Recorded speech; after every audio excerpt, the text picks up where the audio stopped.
संविधानिक पद नसताना कागल विधानसभा मतदारसंघात विकास कामांसाठी मोठ्या प्रमाणात निधी खेचून आणला.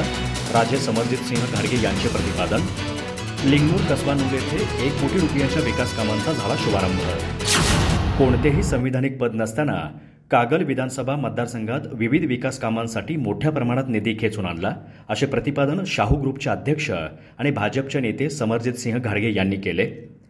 गडहिंग्लज तालुक्यातील लिंगनूर कसबा नूल येथे घाडगे यांच्या प्रयत्नातून मंजूर झालेल्या 1 कोटी रुपयांच्या विविध विकास कामांच्या शुभारंभावेळी ते बोलत होते.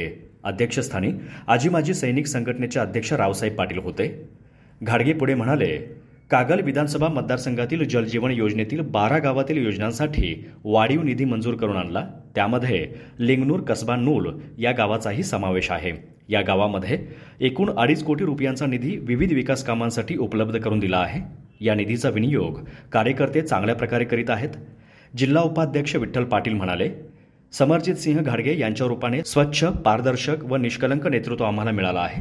त्यांनी युवकांच्या हाताला रोजगार देण्याचं व्रत जोपासलंय, तर महिलांचा मान सन्मानही वाढवण्यासाठी ते विविध उपक्रम राबवत आहेत. उपसरपंच संतोष पाटील म्हणाले, विद्यमान लोकप्रतिनिधींना गावातील रस्त्यांबाबत निवेदन देऊनही निधी दिला नाही. मात्र समरजितसिंह घाडगे यांनी रस्त्यांसाठी 50 लाख आणि प्रादेशिक पर्यटन योजनेतून ग्रामदैवत बसवेश्वर मंदिर परिसर सुशोभीकरणासाठी 50 लाख असा 1 कोटी रुपयांचा निधी दिला.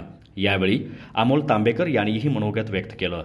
सरपंच उज्ज्वला कुरडे, माजी सरपंच परमेश्वरी पाटील, शंकर कुरडे, अभिनंदन पाटील, संजय कांबळे, निलांबरी भुईंबर, आशा देवर्डे, राजशेखर पाटील, प्रतिभा पाटील, मनीषा ढेंगे, संदीप पाटील, अक्षय कुडचे, राजू डोंगरे, सुभाष पाटील, भोलू पाटील, सदानंद घुगरे, राहुल कुरळे, सुभाष वाघे आदी उपस्थित होते. स्वागत अनिकेत पाटील यांनी केले. रावसाहेब पाटील यांनी आभार मानले.